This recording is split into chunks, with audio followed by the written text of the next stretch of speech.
Hello friends, तो कैसे हैं आप सब। आप अपनी तैयारी में मगन होंगे अच्छी तरह से, क्योंकि टाइम बहुत कम है, आपके पास 8-9 दिन का समय है। तो इसके लिए आप अपनी तैयारी कर रहे होंगे और उस तैयारी में एक कदम आपको आगे ले जाने के लिए हम जो वीडियो की शुरुआत कर रहे थे टॉपिक वाइज, जीके के टॉपिक और करंट अफेयर के टॉपिक, उसमें हमारा आज का जो टॉपिक होने वाला है वो करंट अफेयर का टॉपिक है। प्रमुख योजनाएं 2022 एक इंपॉर्टेंट टॉपिक है आपके एग्जाम की दृष्टि से। एसएससी जीडी कांस्टेबल 2022-23 के लिए जैसे तेजस परियोजना जो कि एक इंपॉर्टेंट परियोजना है, कवार जल विद्युत परियोजना और जल मेट्रो परियोजना, ये आपको एग्जाम्पल यहां पर बताए गए हैं कि इस प्रकार की परियोजनाएं जो हैं आपके एग्जाम में पूछी जाती है। जैसे केंद्र की परियोजनाएं हो गई या फिर राज्य की जो इंपोर्टेंट परियोजनाएं होती हैं वहां से एग्जामिनर प्रश्न उठाता है। और ये प्रमुख योजनाओं के लिए ये वीडियो होने वाला है। अंतिम प्रहार वर्दी तैयार, ये हमारा एसएससी जीडी पर अंतिम प्रहार है जो आपकी वर्दी को तैयार करेगा। क्या करेगा? वर्दी तैयार करेगा। और एग्जाम के लास्ट दिनों में सिर्फ पढ़ना वही है जो आपके एग्जाम के लिए सही है। अभी तक आपने कुछ भी पढ़ा, किस भी प्रकार से पढ़ा, कोई फर्क नहीं पड़ता, लेकिन लास्ट के दिनों में आप क्या पढ़ रहे हो ये बहुत मायने रखता है। ठीक है, तो इस टॉपिक की शुरुआत करते हैं पहली योजना से। तो देखिए हमारी पहली योजना कौन सी है? तेजस परियोजना, जो कि एक इंपॉर्टेंट परियोजना है। कौन सी परियोजना है?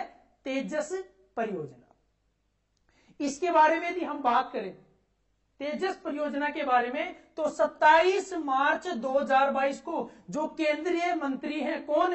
अनुराग ठाकुर, उन्होंने दुबई एक्सपो के दौरान विदेश में रह रहे भारतीयों को प्रशिक्षित करने के लिए एक कौशल भारत अंतरराष्ट्रीय परियोजना तेजस का शुभारंभ किया है। ध्यान रख लेना इस पॉइंट को, इंपॉर्टेंट पॉइंट है। किससे रिलेटेड है? तेजस परियोजना से रिलेटेड। कब? 27 मार्च 2022 को जो केंद्रीय मंत्री हैं अनुराग ठाकुर, उन्होंने दुबई एक्सपो के दौरान विदेश में रह रहे जो भारतीय हैं, जो विदेश में भारतीय रह रहे हैं, उनको प्रशिक्षित करने के लिए एक कौशल भारत अंतरराष्ट्रीय परियोजना, क्या नाम है? तेजस, इसका क्या किया है? शुभारंभ किया है। तो इस पॉइंट में आपको क्या क्या याद रखना है? एक तो किसने? अनुराग ठाकुर, जो कि केंद्रीय मंत्री है। कब? 27 मार्च 2022 को। इसके साथ ही किससे रिलेटेड है तेजस परियोजना? भारतीयों को जो विदेश में रह रहे हैं उनको प्रशिक्षित करने के लिए इस परियोजना का शुभारंभ किया गया है। पहला पॉइंट आपका क्लियर हो जाना चाहिए तेजस परियोजना से रिलेटेड। इसमें इसके बाद देखिए अगला पॉइंट। देखिए पहले इसको साफ कर देते हैं ताकि अगला पॉइंट जो आपको बहुत अच्छे तरीके से दिखाई दे। तो अगला पॉइंट हमारा, इस परियोजना का उद्देश्य, ये जो परियोजना है इस परियोजना का उद्देश्य क्या है? भारतीयों को कुशल बनाकर प्रमाण पत्र प्रदान करना और विदेश में रोजगार देना। जो भारतीय हैं जो विदेश में रह रहे हैं उनको कुशल बनाकर प्रमाण पत्र देना और विदेश में रोजगार देना। अब बात आई है तेजस की।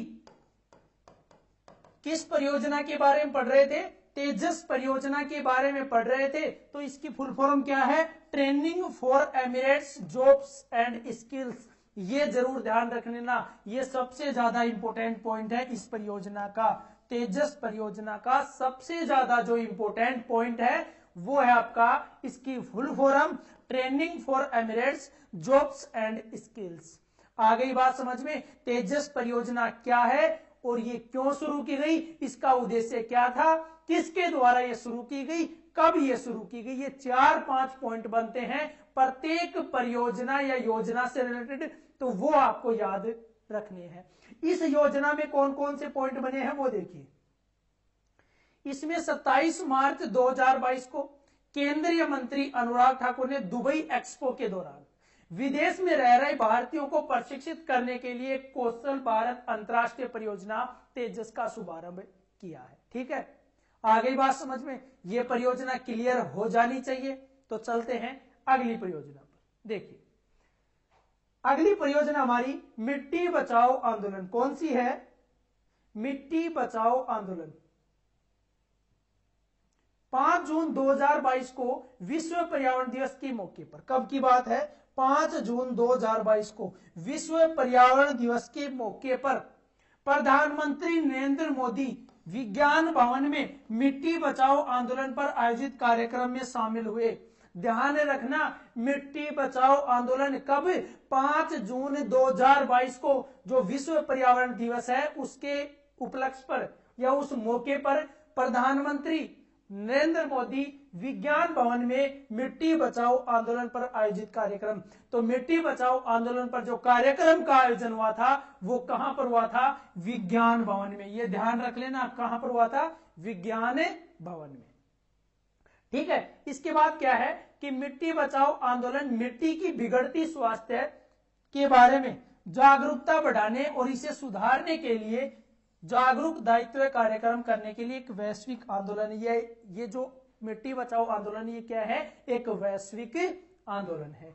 इसके साथ ही तीसरा पॉइंट देखिए, ईसा फाउंडेशन के संस्थापक सदरू जग्गी वासुदेव, जो ईसा फाउंडेशन के संस्थापक हैं सदरू जग्गी वासुदेव ने मार्च 2022 में इस आंदोलन की शुरुआत की थी। यह सबसे ज्यादा इंपॉर्टेंट पॉइंट है इस आंदोलन का कि इस आंदोलन की जो शुरुआत है वो किसने की थी? सदरू जग्गी वासुदेव। ये कौन है? ईसा फाउंडेशन के संस्थापक हैं। किसके संस्थापक हैं? ईसा फाउंडेशन के संस्थापक। और कब इसकी शुरुआत की गई? मार्च 2022 में इसकी शुरुआत की थी। इसके लिए इन्होंने 27 देशों से होकर 100 दिन की मोटरसाइकिल यात्रा शुरू की थी। इस आंदोलन के लिए इन्होंने क्या किया था? 27 देशों से होकर 100 दिन की मोटरसाइकिल यात्रा शुरू की थी। किस आंदोलन के लिए? मिट्टी बचाओ आंदोलन के लिए। ठीक है, तो मिट्टी बचाओ आंदोलन की शुरुआत किसके द्वारा की गई ये आपको पता होना चाहिए। सदरू जग्गी वासुदेव के द्वारा, जो कि ईसा फाउंडेशन के संस्थापक है। किसके संस्थापक है? ईसा फाउंडेशन के संस्थापक है। आ गई बात समझ में? यह परियोजना भी आपके क्लियर है। तो चलते हैं अगली परियोजना पर। देखिए अगली है राइट टू पी अभियान। इंपॉर्टेंट है, स्टेट की है ये राइट टू पी अभियान। महाराष्ट्र के नागपुर में राइट टू पी अभियान को शुरू किया गया। अब यदि आपसे सीधा सीधा प्रश्न पूछा जाए कि राइट टू पी अभियान की शुरुआत कहां से की गई या कहां पर की गई, तो कहां पर की गई? महाराष्ट्र के नागपुर में। जो महाराष्ट्र राज्य है उसके नागपुर में राइट टू पी अभियान को शुरू किया गया। ठीक है, इसके साथ अगला पॉइंट देखिए, इस अभियान को नागपुर स्थित एक सिटीजन फोरम के द्वारा शुरू किया गया, जिसका उद्देश्य, अब सबसे मेन इंपॉर्टेंट यही है, राइट टू पी अभियान का उद्देश्य क्या है। जिस प्रकार से हम ये योजनाएं पढ़ रहे हैं तो हमारा उद्देश्य क्या है? एग्जाम को क्रैक करना। तो हर चीज के पीछे कुछ ना कुछ उद्देश्य होता है। तो ये जो अभियान है राइट टू पी अभियान, इस अभियान के पीछे उद्देश्य क्या है? इस अभियान को क्यों शुरू किया गया? कुछ तो इसका उद्देश्य होगा, मकसद होगा, तभी तो इसको शुरू किया गया है। तो इसका उद्देश्य क्या है? नागरिकों को स्वच्छ, सुरक्षित और निःशुल्क शौचालय उपलब्ध करवाना। ये इसका उद्देश्य है। किसका? राइट टू पी अभियान का उद्देश्य है नागरिकों को स्वच्छ, सुरक्षित और निःशुल्क शौचालय उपलब्ध करवाना। कहां पर शुरू किया गया? महाराष्ट्र के नागपुर में राइट टू पी अभियान की शुरुआत की गई। इसमें तीसरा पॉइंट है कि इस अभियान के तहत सार्वजनिक शौचालयों के सर्वेक्षण के आधार पर रिपोर्ट तैयार की जाएगी। जो सार्वजनिक शौचालय हैं उनका सर्वेक्षण करके रिपोर्ट तैयार की जाएगी और वो रिपोर्ट नागपुर नगर निगम को भेजी जाएगी। ये रिपोर्ट किसको भेजी जाएगी? नागपुर नगर निगम को। यहां पर किसकी बात कर रहे थे? राइट टू पी अभियान की, जो कि महाराष्ट्र के नागपुर में शुरू किया गया है। दूसरा पॉइंट ये, पहला पॉइंट तो हो गया राइट टू पी अभियान, इसके कहां पर शुरू हुआ? महाराष्ट्र के नागपुर में। उद्देश्य क्या था? कि लोगों को सार्वजनिक शौचालय, स्वच्छ शौचालय उपलब्ध करवाना। इसके साथ ही जो सार्वजनिक शौचालय है वहां पर उनका सर्वेक्षण किया जाएगा और वो जो रिपोर्ट बनेगी वो रिपोर्ट किसको प्रदान की जाएगी, नागपुर नगर निगम को वो रिपोर्ट भेजी जाएगी।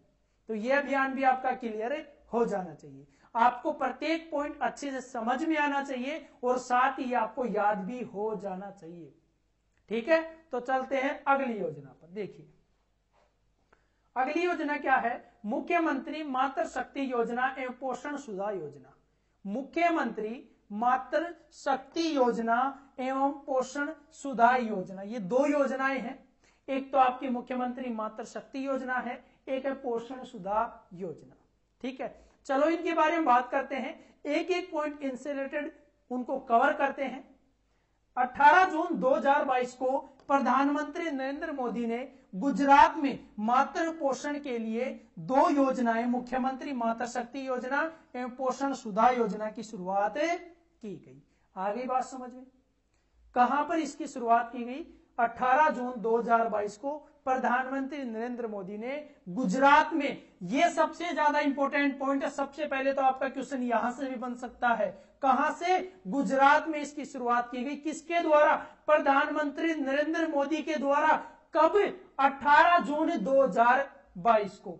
मातृ पोषण के लिए, किसके लिए? मातृ पोषण के लिए। कौन सी दो योजनाएं?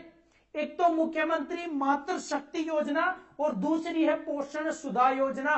इन दोनों का शुभारंभ किया गया, अर्थात इन दोनों की शुरुआत की गई। तो इसमें पॉइंट क्या बना कि 18 जून 2022 को प्रधानमंत्री नरेंद्र मोदी के द्वारा, कहां पर? गुजरात में दो योजनाओं की शुरुआत की गई। किसके लिए? मातृ पोषण के लिए। वो दो योजनाएं कौन कौन सी हैं? एक तो आपकी है मुख्यमंत्री मातृ शक्ति योजना और एक आपकी है पोषण सुधा योजना।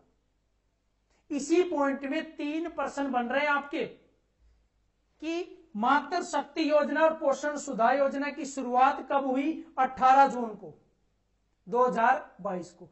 इसकी शुरुआत किसने की? प्रधानमंत्री नरेंद्र मोदी ने। इसकी शुरुआत कहां पर की? तो गुजरात में की गई। कहां पर की गई? गुजरात में। किसके लिए? मातृ पोषण के लिए इन दो योजनाओं की शुरुआत की गई। तो यहां से आपके 3 से 4 प्रश्न क्या हो गए? क्लियर हो गई। इसी प्रकार से प्रत्येक योजना से रिलेटेड जितने भी इंपोर्टेंट पॉइंट है वो हम सब साथ साथ क्लियर करते हुए चलेंगे। ठीक है, तो अगला पॉइंट देखिए।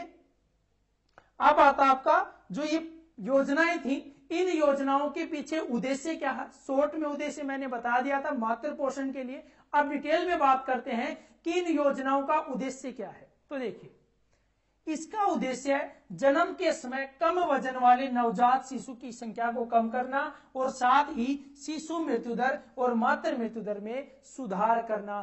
3 उद्देश्य इसके रखे गए हैं। पहला, जब बच्चा जन्म लेता है तो बहुत से बच्चे होते हैं जो कम वजन के होते हैं।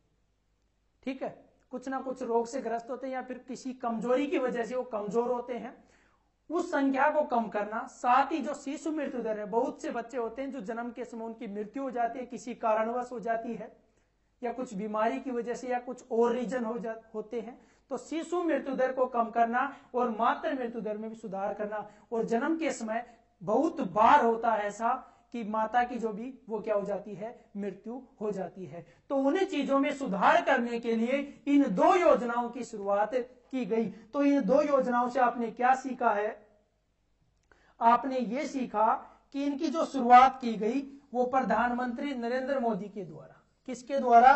प्रधानमंत्री नरेंद्र मोदी के द्वारा इनकी शुरुआत की गई। कहां पर की गई? गुजरात में की गई। कहां पर की गई? गुजरात में। ठीक है, मातृ पोषण के लिए शिशु मृत्यु दर को कम करना, जो नवजात शिशु होते हैं उनका वजन कम होता है, उस संख्या को भी कम करना और मातृ मृत्यु दर को भी कम करना, इसका मेन क्या था? उद्देश्य था। तो ये आपकी दोनों योजनाएं क्लियर। यहां से 3 से 4 प्रश्न बने, वो सब हमने क्लियर कर लिए हैं। तो चलते हैं अगली परियोजना पर। देखिए, अगली आपकी परियोजना है सेहत पहल। कौन सी पहल है? सेहत पहल। तो अपनी सेहत का भी ख्याल रख लेना, क्योंकि सर्दी हो रही है तो अपने रजाई में बैठे रहो और अच्छे तरीके से तैयारी करो। ये मत देखो कि बाहर क्या हो रहा है, धूप कब निकलेगी नहीं निकलेगी, भूल जाओ धूप को। 5-10 दिन सब कुछ भूल जाओ, बस अपनी तैयारी को जारी रखो। तो सेहत का भी साथ साथ ख्याल रख लेना।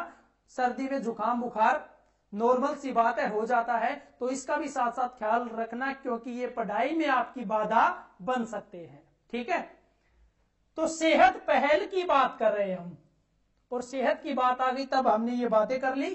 तो लेकिन अब बात करते हैं हमारी परियोजना की, तो वो है सेहत पहल। कौन सी है? सेहत पहल। 1 फरवरी 2022 से रक्षा मंत्रालय ने, किसने? रक्षा मंत्रालय ने कब से?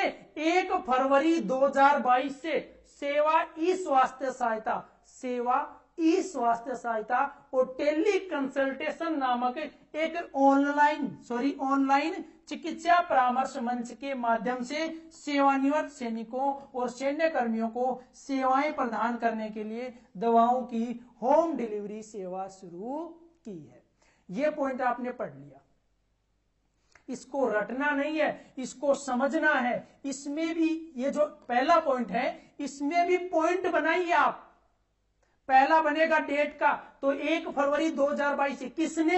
रक्षा मंत्रालय ने सेवा ई स्वास्थ्य सहायता और टेली कंसल्टेशन नामक एक ऑनलाइन चिकित्सा परामर्श मंच के माध्यम से किसके लिए? सेवानिवृत्त सैनिकों और सैन्य कर्मियों को सेवाएं प्रदान करने के लिए दवाओं की होम डिलीवरी सेवा शुरू की है। जो सैन्य कर्मी है, जो सेवानिवृत्त सैन्य कर्मी और सैन्य कर्मी है, उनके लिए दवाओं की होम डिलीवरी की सुविधा शुरू की है। और उसी से रिलेटेड ये क्या है? सेहत पहल है। इसके बारे में यदि हम बात करें तो ये किसके लिए है? सैन्य कर्मियों के बारे में हमने बात की थी कि ये सैन्य कर्मियों के लिए, सेवानिवृत्त सैन्य कर्मी और जो सैन्य कर्मी वैसे हैं उनके लिए। ठीक है, यह सेना के तीनों अंगों के लिए एक टेली कंसल्टेशन सेवा है। जो सेना के तीनों अंग हैं उनके लिए एक टेली कंसल्टेशन सेवा है, जिसे सभी पात्र सैन्य कर्मियों को और उनके परिवारों के लिए बनाया गया है। ठीक है, इसके साथ ही यहां पर इंपॉर्टेंट पॉइंट यह है, जिस प्रकार से तेजस की फुल फॉर्म थी, उसी प्रकार से यहां पर आपकी सेहत की फुल फॉर्म है। जब इनका नाम रखा जाता है परियोजनाओं का या योजनाओं का, तो कुछ सोच समझ के ही रखा जाता है। तो यहां पर सेहत का नाम रखा गया है, तो इसकी फुल फॉर्म क्या है? Services e health assistant and teleconsultation. ठीक है, ये फुल फॉर्म आपको पता होनी चाहिए। आ गई बात समझ में? तो सेहत पहल से संबंधित कोई डाउट नहीं होना चाहिए। सभी डाउट आपके क्लियर हो जाने चाहिए। इस समय डाउट नाम की कोई भी चीज, कोई भी शब्द आपके दिमाग में नहीं होना चाहिए। कोई भी डाउट है तो उसको उसी समय क्लियर कीजिए। ठीक है, तो चलते हैं अगली परियोजना पर। अगली परियोजना देखिए, लाडली लक्ष्मी योजना 2.0। जो लाडली लक्ष्मी योजना 2.0 है, उसके बारे में हम यहां पर बात करने वाले हैं। तो ये मध्य प्रदेश की प्रमुख योजना है, इसके बारे में चलो बात करते हैं। 2 नवंबर 2022 को, कब? 2 नवंबर 2022 को मध्य प्रदेश के जो मुख्यमंत्री हैं शिवराज सिंह चौहान, यदि मध्य प्रदेश की बात आई है तो यहां के गवर्नर भी मैं आपको बता देता हूं, मंगूभाई छगन भाई पटेल। कौन है? मंगूभाई छगन भाई पटेल। ये कौन है? मध्य प्रदेश के राज्यपाल हैं। कहां के राज्यपाल हैं? मध्य प्रदेश के राज्यपाल। मध्य प्रदेश की कैपिटल क्या है? भोपाल है। इसके साथ ही मध्य प्रदेश को टाइगर स्टेट बोला जाता है। Kanha national park, Satpura national park, Bandhavgarh national park, एक आपका माधव नेशनल पार्क है और एक आपका बांधवगढ़ नेशनल पार्क, एक आपका पेंच नेशनल पार्क है। ठीक है, ये जो इंपोर्टेंट नेशनल पार्क हैं ये आपके एग्जाम के लिए इंपोर्टेंट है। कौन सा? Kanha, Satpura national park, Madhav national park, Bandhavgarh और पेंच नेशनल पार्क, ये कहां पर है?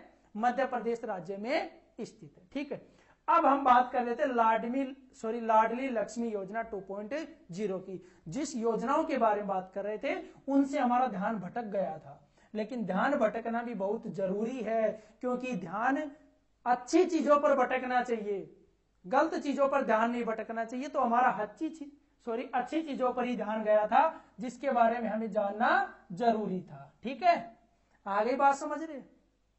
तो समझ में आनी चाहिए। ध्यान भटकना मतलब जो सोच रहे हो आप कहां पर चले गए वो मत सोचना। ध्यान भटकना, पढ़ रहे हो तो उस समय ध्यान भटका, कोई भी पॉइंट दिखा, जैसे मध्य प्रदेश दिखा, सभी इंपोर्टेंट पॉइंट क्लियर कर लीजिए साथ साथ, ये होता है ध्यान भटकना, जो कि काम आए। ध्यान तभी भटकना चाहिए जब हमारे काम आए या हमारे लिए फायदेमंद हो, ठीक है। नुकसान मत कर लेना, यदि आपका ध्यान और तरफ भटकता है तो वो नुकसान हो सकता है, तो उस नुकसान की भरपाई आपको ही करनी पड़ेगी, और इससे नुकसान नहीं होने वाला, इससे तो आपका फायदा ही होने वाला है। तो चलते योजना पे। लाडली लक्ष्मी योजना 2.0 2 नवंबर 2022 को मध्य प्रदेश के मुख्यमंत्री शिवराज सिंह चौहान ने लाडली लक्ष्मी योजना 2.0 का शुभारंभ किया है। किसने किया है? जो मध्य प्रदेश के मुख्यमंत्री हैं शिवराज सिंह चौहान, उन्होंने लाडली लक्ष्मी योजना 2.0 का शुभारंभ किया है। क्या किया है? शुभारंभ। कब? 2 नवंबर 2022 को। किसने किया है? मध्य प्रदेश के जो मुख्यमंत्री हैं उन्होंने किया है। इससे रिलेटेड दूसरा पॉइंट देखिए, लाडली लक्ष्मी योजना को शिक्षा से जोड़ा गया। किससे जोड़ा गया? शिक्षा से जोड़ा गया, जहां विभिन्न कक्षाओं में उत्तीर्ण होने पर बेटी के लिए प्रोत्साहन राशि का भुगतान करने की व्यवस्था की गई। यह सबसे मेन इंपॉर्टेंट पॉइंट है। जहां विभिन्न कक्षाओं में उत्तीर्ण होने पर बेटी के लिए किसकी प्रोत्साहन जो राशि है उसका भुगतान करने की क्या की गई? व्यवस्था की गई। किसकी व्यवस्था की गई? प्रोत्साहन राशि का भुगतान करने की व्यवस्था की गई। ठीक है। तीसरा पॉइंट देखिए, अब महाविद्यालय की फीस की व्यवस्था राज्य सरकार करेगी। जो बेटियों के लिए महाविद्यालय की फीस की व्यवस्था है वो भी क्या करेगी? राज्य सरकार। किस योजना के अंतर्गत? लाडली लक्ष्मी 2.0 योजना के अंतर्गत, जो कि मध्य प्रदेश के मुख्यमंत्री शिवराज सिंह चौहान ने जिसकी शुरुआत की है। अब इसका मेन उद्देश्य यहां पर देखिए, लाडली लक्ष्मी योजना के तहत कक्षा 12वीं उत्तीर्ण करने के बाद महाविद्यालय जाने पर बेटी को 25,000 रुपए की आर्थिक सहायता दी जाएगी। किस योजना के तहत? लाडली लक्ष्मी योजना के तहत। 12वीं उत्तीर्ण करने के बाद जब कॉलेज में एडमिशन लिया जाएगा उस समय बेटी को 25,000 की आर्थिक सहायता दी जाएगी। तो ये योजना याद रख लेना, मध्य प्रदेश राज्य की इंपोर्टेंट योजना है। इसके बाद चलते हैं अगली योजना। देखिए, one nation one ration card important है। One nation one ration card बहुत ज्यादा इंपोर्टेंट है। 5 स्टार रेटिंग दीजिए आप इसको, पूछा जा सकता है। वैसे तो कुछ भी पूछ सकता है, लेकिन हमारे हिसाब से जो इंपोर्टेंट है वो मैं आपको बता रहा हूं कि क्या कुछ एग्जाम में आ सकता है। असम 36वां और अंतिम one nation one ration card को लागू करने वाला प्रदेश बन गया। ध्यान रख लेना, असम को तो याद रखना ही है कि one nation one ration card को लागू करने वाला अंतिम राज्य कौन सा बना है। तो कौन सा बना है? असम बना है। कौन से नंबर का? 36वें नंबर का। ये अंतिम है जिसने one nation one ration card को लागू किया है। ठीक है। इसके बाद अगला पॉइंट देखिए, इसके साथ ही ONORC कार्यक्रम को सभी राज्यों और केंद्र शासित प्रदेशों में सफलतापूर्वक लागू किया है, जिससे भारत में खाद्य सुरक्षा सुनिश्चित या निश्चित हुई है। ONORC योजना का अधिकतम लाभ उठाने के लिए सरकार ने मेरा राशन मोबाइल एप्लीकेशन लॉन्च किया है। जो मेरा राशन मोबाइल एप्लीकेशन है उसको भी सरकार ने लॉन्च किया है। One nation one ration card, इसका मतलब क्या होता है? One nation one ration card योजना। ठीक है, इसको लागू किया है और अंतिम जो प्रदेश बना है वो 36वां असम बना है। इसके साथ ही सरकार ने एक मोबाइल एप्लीकेशन भी लॉन्च किया है। वो कौन सा है? मेरा राशन। कौन सा? मेरा राशन। किसके तहत? कौन सी योजना के तहत? One nation one ration card योजना के तहत ये मोबाइल एप्लीकेशन लॉन्च किया गया, जिसका नाम क्या है? मेरा राशन नाम है। क्या है? मेरा राशन। इसके बाद चलते हैं अगली योजना। देखिए, डिजिटल शक्ति अभियान 4.0। डिजिटल शक्ति अभियान 4.0। अभी हमने बात की थी लाडली लक्ष्मी जो योजना वो 2.0 थी, ये आपका डिजिटल शक्ति अभियान 4.0 है। इसके बारे में यदि हम बात करें तो 15 नवंबर 2022 को राष्ट्रीय महिला आयोग ने साइबर स्पेस में महिलाओं और बालिकाओं को डिजिटल रूप से सशक्त बनाने के लिए डिजिटल शक्ति अभियान 4.0 की शुरुआत की है। अब इस पॉइंट में समझने वाली क्या बात है और याद रखने वाली क्या बात है वो देखिए। कब की बात है? 15 नवंबर 2022 की। राष्ट्रीय महिला आयोग, किसने?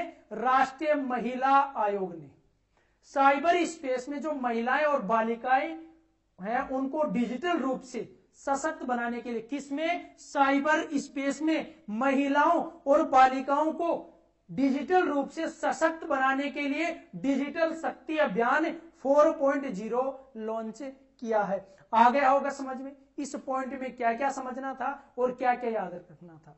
किसने किया है? राष्ट्रीय महिला आयोग ने। कब? 15 नवंबर 2022 को। इसके साथ ही अगला पॉइंट देखिए जिसके बारे में हम बात करते हैं, ये योजना से संबंधित इंपॉर्टेंट पॉइंट है। देखिए, डिजिटल शक्ति अभियान का चौथा चरण महिलाओं को डिजिटल रूप से कुशल बनाने और किसी भी अवैध या अनुचित ऑनलाइन गतिविधियों के खिलाफ खड़े होने के लिए जागरूक बनाने पर केंद्रित है। ये कौन सा चरण है जो नवंबर में शुरू हुआ? ये चौथा चरण है। ये भी आपको पता होना चाहिए। 4.0 मतलब चौथा चरण। जहां पर 2.0 की बात की थी वो दूसरा चरण था उस योजना का। राष्ट्रीय महिला आयोग ने साइबर पीस फाउंडेशन और मेटा के सहयोग से लॉन्च किया है। ये इंपॉर्टेंट पॉइंट है। योजनाओं से रिलेटेड इसी प्रकार के क्वेश्चन यहां से पूछे जाते हैं कि राष्ट्रीय महिला आयोग ने साइबर पीस फाउंडेशन और किसके सहयोग से ये लॉन्च किया? तो किसके सहयोग से? मेटा और साइबर पीस फाउंडेशन के सहयोग से इसकी शुरुआत की गई है। आ गई बात समझ में? ये योजना भी क्लियर। तो चलते हैं अगली योजना पर। देखिए, कवार जल विद्युत परियोजना एक इंपॉर्टेंट परियोजना आपके लिए। नाम है कवार जल विद्युत परियोजना। कवार जल विद्युत परियोजना, इसकी शुरुआत कब हुई थी? अप्रैल 2022 में आर्थिक मामलों की जो मंत्रिमंडल समिति है उसने कहां पर? जम्मू कश्मीर के किश्तवाड़ जिले में। कहां पर? जम्मू कश्मीर के किश्तवाड़ जिले में कौन सी नदी पर? चिनाब नदी पर 540 मेगावाट की कवार जल विद्युत परियोजना को मंजूरी दी है। इंपॉर्टेंट परियोजना है। करंट में भी पूछी जा सकती है और जीके में भी पूछी जा सकती है आपकी। ठीक है, तो जीके में जो पूछा गया वो पूछ लेगा कि जो चिनाब नदी है उस पर कौन सी परियोजना की शुरुआत हुई है। तो कौन सी परियोजना की? कवार जल विद्युत परियोजना की, जो कि जम्मू कश्मीर के किश्तवाड़ जिले में चिनाब नदी पर कितने मेगावाट की? 540 मेगावाट की कवार जल विद्युत परियोजना को क्या मिली है? मंजूरी प्रदान की गई है। आ गई बात समझ में? किससे रिलेटेड ये परियोजना थी आपकी? ये परियोजना जो थी आपकी वो थी एक जल विद्युत परियोजना। ठीक है, इसके साथ ही अगला पॉइंट देखिए, परियोजना को चिनाब वैली। अब इस परियोजना को कार्यान्वित किया गया, किसके द्वारा किया जाएगा? परियोजना को Chenab valley power projects private limited द्वारा कार्यान्वित किया जाएगा। यह भी आपको ध्यान रखना है। तीसरा पॉइंट है कि भारत और पाकिस्तान के बीच वर्ष 1960 की पुरानी सिंधु जल संधि के तहत दोनों देश सिंधु बेसिन में 6 नदियों के जल को साझा करते हैं जो भारत से पाकिस्तान की ओर बहती है। ये तो वैसे इंपॉर्टेंट यहां पर मैंने लिखा था ताकि आपको इससे संबंधित समझ में आ सके। तो समझ में आ गया कवार जल विद्युत परियोजना क्या है? जम्मू कश्मीर के किश्तवाड़ जिले में चिनाब नदी पर 540 मेगावाट की जो कवार जल विद्युत परियोजना है उसको मंजूरी प्रदान की गई है। ठीक है, अगली परियोजना देखिए, कामेंग जल विद्युत परियोजना। ये भी आपके लिए इंपॉर्टेंट है। कामेंग जल विद्युत परियोजना, अभी हमने पढ़ा था कवार जल विद्युत परियोजना जो थी जम्मू कश्मीर के किश्तवाड़ जिले में और किस नदी पर? चिनाब नदी पर। कितने मेगावाट की? 540 मेगावाट की। और अब हम बात करने वाले हैं कामेंग जल विद्युत परियोजना जो कि अरुणाचल प्रदेश में स्थित है। कहां पर स्थित है? अरुणाचल प्रदेश में। इसके बारे में बात करें तो प्रधानमंत्री नरेंद्र मोदी ने अरुणाचल प्रदेश में स्थित कामेंग जल विद्युत परियोजना को राष्ट्र को समर्पित किया है। अरुणाचल प्रदेश में स्थित है, ये सिर्फ आपको याद रखना है। इसको समर्पित जो किसके द्वारा किया गया, प्रधानमंत्री नरेंद्र मोदी ने अरुणाचल प्रदेश में स्थित जो कामेंग जल विद्युत परियोजना है उसको राष्ट्र को क्या किया है, संबोधित किया है। इसके साथ ही आपका दूसरा पॉइंट है कि राज्य के स्वामित्व वाली north eastern electric power corporation द्वारा 600 मेगावाट की कामेंग पन बिजली परियोजना विकसित की गई। ध्यान से देखना, राज्य के स्वामित्व वाली कौन सी, north eastern electric power corporation द्वारा 600 मेगावाट की कामेंग पन बिजली परियोजना क्या की गई, विकसित की गई। यह अरुणाचल प्रदेश के पश्चिम कामेंग जिले में स्थित है। यह कहां पर स्थित है, यदि आपसे राज्य पूछे तो आएगा अरुणाचल प्रदेश, यदि आपसे राज्य अरुणाचल प्रदेश का जिला पूछे तो आपका आएगा कामेंग जिला। जो पश्चिमी कामेंग जिला है उसमें यह परियोजना स्थित है।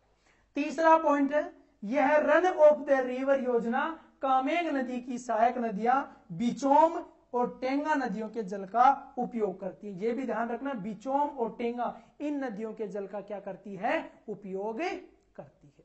आ गई बात समझ में, चलते हैं अगली परियोजना पर। देखिए 75 करोड़ सूर्य नमस्कार पहल। अगली परियोजना हमारी 75 करोड़ सूर्य नमस्कार पहल।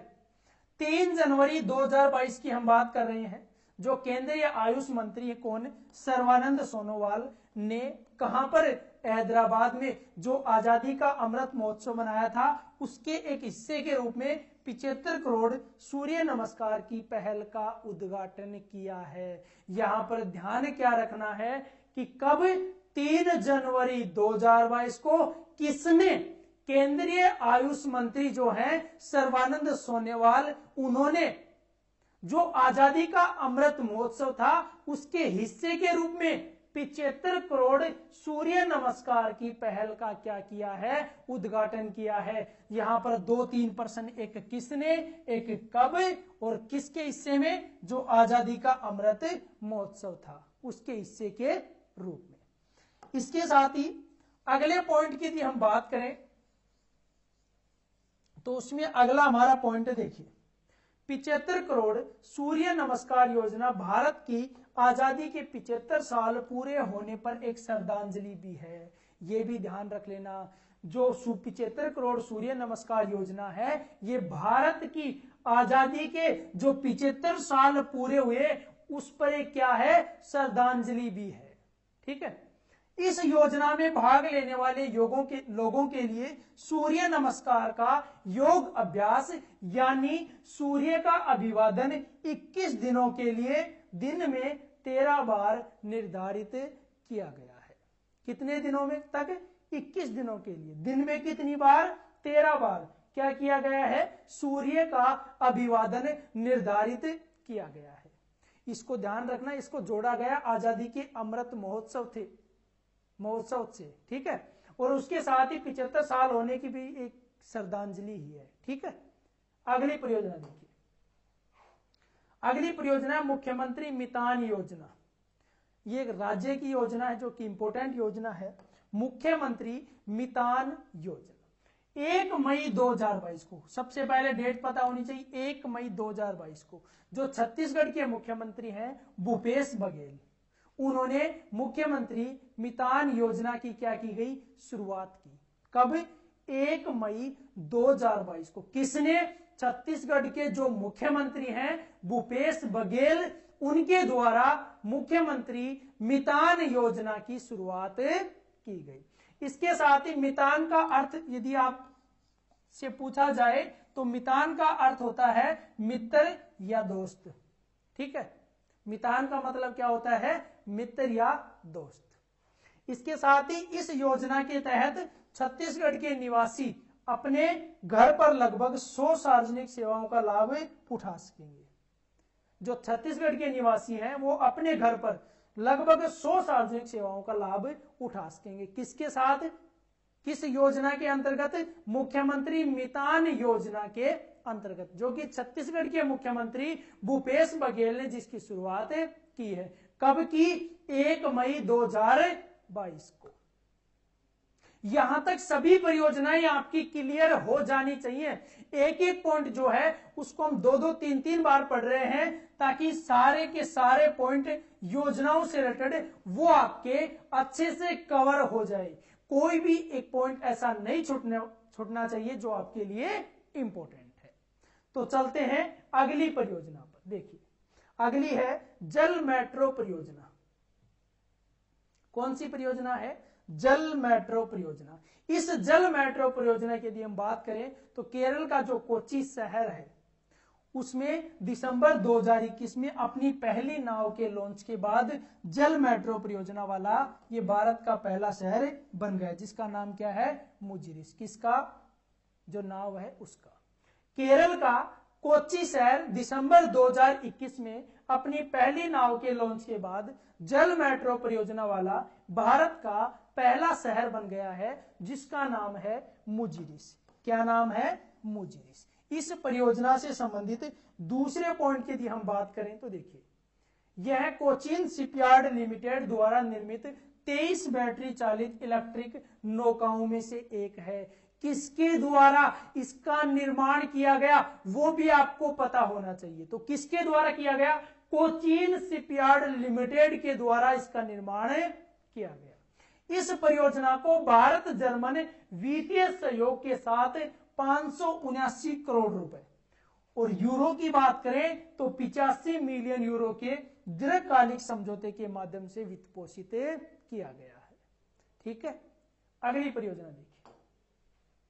अगली आपकी परियोजना है डॉक्टर अंबेडकर उत्कृष्टता केंद्र योजना। इंपॉर्टेंट योजना है, ध्यान रख लेना इसको। डॉक्टर अंबेडकर उत्कृष्टता केंद्र योजना DACE। क्या नाम है? DACE। 22 अप्रैल 2022 को, ध्यान रख लेना, 22 अप्रैल 2022 को जो केंद्रीय सामाजिक और न्याय अधिकारिता मंत्री तथा डॉक्टर अंबेडकर फाउंडेशन के अध्यक्ष कौन हैं? डॉक्टर वीरेंद्र कुमार। ये भी ध्यान रख लेना, जो डॉक्टर अंबेडकर फाउंडेशन है उसके अध्यक्ष कौन है? वीरेंद्र कुमार। एक पॉइंट तो ये आपका क्लियर हो जाना चाहिए। इन्होंने क्या किया? बनारस हिंदू विश्वविद्यालय में डॉक्टर अंबेडकर उत्कृष्टता केंद्र योजना का शुभारंभ किया। किस किसने किया था? केंद्रीय सामाजिक न्याय और अधिकारिता मंत्री और डॉक्टर अंबेडकर फाउंडेशन के जो अध्यक्ष हैं डॉक्टर वीरेंद्र कुमार, उन्होंने कहां पर? बनारस हिंदू विश्वविद्यालय में किसकी शुरुआत की? डॉक्टर अंबेडकर उत्कृष्टता केंद्र योजना का क्या किया? शुभारंभ किया गया। इसके बाद अगला पॉइंट देखिए, भारत की कथित केंद्रीय विश्वविद्यालय में इस योजना की शुरुआत की गई। इसका उद्देश्य क्या है? सबसे मेन पॉइंट तो यही होता है कि योजना का उद्देश्य क्या है, इस योजना को शुरू करने के पीछे सरकार का मकसद क्या है, या किसी फाउंडेशन के द्वारा शुरू किया गया, या किसी मंत्रालय के द्वारा शुरू की गई, या किसी राज्य के द्वारा शुरू की गई, तो उनका मकसद क्या है? तो उद्देश्य क्या है? अनुसूचित जाति के छात्रों को संघ लोक सेवा आयोग, जो आपकी यूपीएससी है, ठीक है, यूपीएससी द्वारा आयोजित की जाने वाली सिविल सेवा परीक्षा, जो यूपीएससी आयोजित कराती है सिविल सेवा परीक्षा, उसके लिए उच्च गुणवत्ता वाली मुफ्त कोचिंग सुविधाएं प्रदान करने के लिए इस योजना की शुरुआत की जा रही है। किसके लिए? अनुसूचित जाति के लिए। साथ में इसमें एक पॉइंट रखा गया है, इस योजना के अंतर्गत कोचिंग का लाभ किसी छात्र द्वारा केवल एक ही बार प्राप्त किया जा सकता है। आप कोचिंग का लाभ जो लेंगे इस योजना के अंतर्गत, वो केवल एक ही बार इस योजना का लाभ ले सकते हैं। वो कोचिंग सिर्फ आप एक बार ही कर सकते हैं इस योजना के अंतर्गत। आ गई बात समझ में? अगला देखिए, अगली योजना हमारी पढ़े भारत अभियान। कौन सी है? पढ़े भारत अभियान। आप भी पढ़िए, ये पढ़े भारत अभियान इंपोर्टेंट है, ठीक है, और आपके भी एग्जाम आ रहे हैं तो आप भी पढ़िए। केंद्रीय शिक्षण कौशल विकास मंत्री कौन है? धर्मेंद्र प्रधान। केंद्रीय शिक्षण कौशल विकास मंत्री धर्मेंद्र प्रधान ने 1 जनवरी 2022 को 100 दिवसीय पढ़ाई अभियान पढ़े भारत का शुभारंभ किया है। कितने दिवसीय? 100 दिवसीय पढ़ाई अभियान पढ़े भारत का शुभारंभ किसने किया है? केंद्रीय शिक्षण कौशल विकास मंत्री धर्मेंद्र प्रधान ने 1 जनवरी 2022 को 100 दिवसीय पढ़ाई अभियान, नाम क्या है, पढ़े भारत का शुभारंभ किया है। इसके साथ ही अगला पॉइंट देखिए, यह अभियान छात्रों के सीखने के स्तर में सुधार कर लाने तथा रचनात्मक महत्वपूर्ण चिंतन, शब्दावली के साथ साथ मौखिक तथा लिखित दोनों तरह से अभिव्यक्ति की क्षमता विकसित करने की दिशा में एक महत्वपूर्ण कदम है। इसके साथ ही ये कहां से कहां तक है, बाल वाटिका से 8वीं कक्षा तक के बच्चे इस अभियान का हिस्सा थे और यह अभियान 1 जनवरी 2022 से 10 अप्रैल 2022 तक 100 दिनों के लिए आयोजित किया गया था। अभी मैंने बताया था ये 100 दिवसीय था। कितने दिवसीय? 100 दिवसीय। तो ये 1 जनवरी को शुरू हुआ और ये 10 अप्रैल को हो गया था कंप्लीट। ठीक है, अगली योजना देखिए, समर्थ पहल की यदि हम बात करें तो इसमें इंपॉर्टेंट जो पॉइंट है वो देख लेते हैं पहले। 7 मार्च 2022 को कब की बात है? 7 मार्च 2022 को केंद्रीय सूक्ष्म लघु और मध्यम उद्यम मंत्री नारायण राणे ने महिलाओं के लिए एक विशेष उद्यमिता प्रोत्साहन अभियान समर्थ लॉन्च किया। किन के लिए लॉन्च किया है? महिलाओं के लिए। किसने? केंद्रीय सूक्ष्म लघु और जो उद्यम मंत्री है नारायण राणे, उन्होंने ये महिलाओं के लिए समर्थ पहल की शुभारंभ की है। इसमें आपका इंपॉर्टेंट पॉइंट ये है, समर्थ महिलाओं को स्वरोजगार के अवसर प्रदान करेगा और उन्हें आत्मनिर्भर एवं क्या बनाएगा? स्वतंत्र बनाएगा। जो समर्थ पहल है उसके अंतर्गत महिलाओं को स्वरोजगार के अवसर प्रदान होंगे और उन्हें आत्मनिर्भर एवं स्वतंत्र बनाएगा।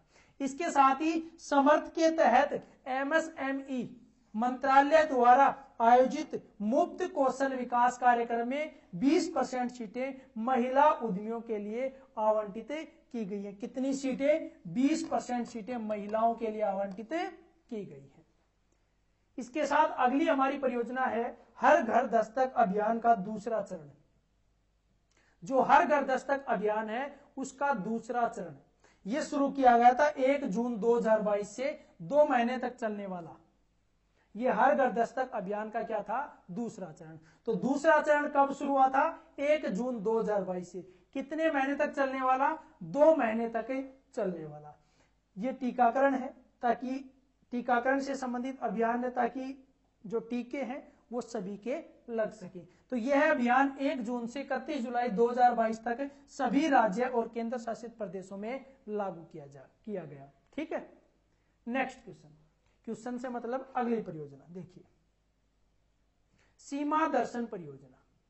सीमा दर्शन परियोजना की यदि हम बात करें तो ये 10 अप्रैल को केंद्रीय गृह मंत्री अमित शाह ने गुजरात के बनासकांठा जिले के नडाबेट में, यहां पर ये इंपॉर्टेंट है, जहां तक अंडरलाइन कर रहा हूं ये आपको पता होना चाहिए, साथ ही किसने और कब। 10 अप्रैल 2022 को जो केंद्रीय गृह मंत्री अमित शाह, उन्होंने क्या किया कि गुजरात के बनासकांठा जिले के नड्डाबेट में, गुजरात का जो बनासकांठा जिला है उसके नड्डाबेट में सीमा पर्यटन परियोजना या फिर सीमा दर्शन परियोजना, इसका दूसरा नाम भी ध्यान रख लेना, सीमा पर्यटन परियोजना या फिर सीमा दर्शन परियोजना का उद्घाटन किया। तो ये जो सीमा दर्शन परियोजना है इसका उद्घाटन किसने किया? केंद्रीय गृह मंत्री अमित शाह ने। कहां पर? गुजरात के बनासकांठा जिले के नडाबेट में इसका उद्घाटन किया गया। कब किया गया? 10 अप्रैल 2022 को। इसके साथ इंपॉर्टेंट पॉइंट एक और है, देखिए, यह परियोजना गुजरात सरकार के पर्यटन विभाग और सीमा सुरक्षा बल के द्वारा संयुक्त रूप से शुरू की गई। यह आपके लिए सबसे ज्यादा इंपॉर्टेंट है इस परियोजना का पॉइंट। यह परियोजना गुजरात सरकार के पर्यटन विभाग तथा जो सीमा सुरक्षा बल अर्थात BSF है उसके द्वारा यह संयुक्त रूप से शुरू की गई है। ठीक है, यह भारत पाकिस्तान अंतरराष्ट्रीय सीमा से कुछ किलोमीटर की दूरी पर स्थित है। इसके साथ ही इस परियोजना के आकर्षण में बीटिंग द रिट्रीट समारोह शामिल होगा तथा पर्यटक यहां भारतीय सेना और BSF के विभिन्न हथियारों को देख सकेंगे। ठीक है, तो ये क्या थी हमारी इंपोर्टेंट परियोजनाएं जो आपके एग्जाम के लिए इंपोर्टेंट हैं, इनको अच्छे से देख लेना और पढ़ लेना। तो मिलते हैं एक नए टॉपिक में एक नए जोश के साथ, और बेहतरीन तैयारी आपकी होगी उससे, जो हम टॉपिक इंपोर्टेंट आपको करवाने वाले हैं। यदि आपको वीडियो अच्छा लगे तो वीडियो को ज्यादा से ज्यादा अपने दोस्तों के साथ शेयर कीजिए, और वीडियो को लाइक करें यदि आपको अच्छा लगे हो तो, और कमेंट करें। यदि आप हमारे चैनल पर नए हैं तो चैनल को सब्सक्राइब करना न भूलें। क्लासेज के नोटिफिकेशन के लिए बेल आइकन ऑन कर लें, ताकि जो प्रत्येक क्लास का नोटिफिकेशन है वो आपको मिल सके, और अंतिम समय में क्लासेज आपके लिए इंपॉर्टेंट हैं, तो एक भी क्लास आपको मिस नहीं करनी है। धन्यवाद।